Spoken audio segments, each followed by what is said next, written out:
Täna laupäeval aga siis kell 9 algust juba Swedbanki Tallinna Maratoni 21,1 kilomeetrise distantsiga.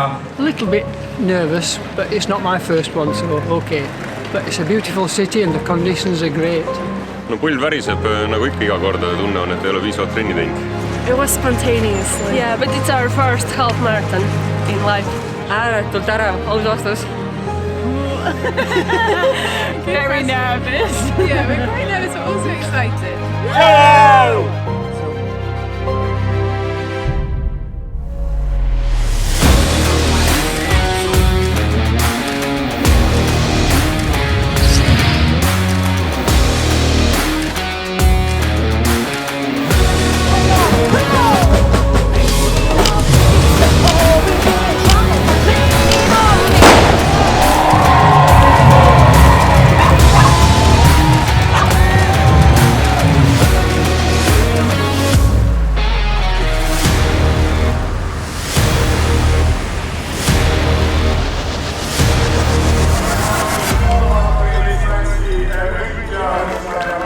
Pool minutit jäi rekordist puudu, nii et ei saa päris rahul olla.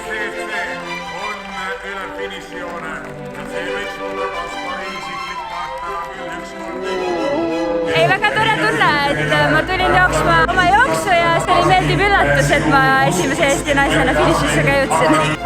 Tänan Rüdimalt, väga hästi läks. Ma olin väga rahul, et tegin oma isikliku täna nii palju kaasajaid. Bellissima gara con i nostri amici, tantissima gente, bellissima giornata. Torneremo. Nice, was excellent. It's first time I'm running in Tallinn.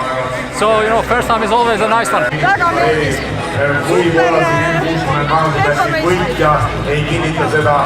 Rahameistrid on väga hea töö teinud jälle. Tempo hoidjad ka. Väga hea oli. Lõpp on alati raske. And now we have new record, 1 hour and 23 seconds. These 5 ladies were fastest today on a half marathon distance.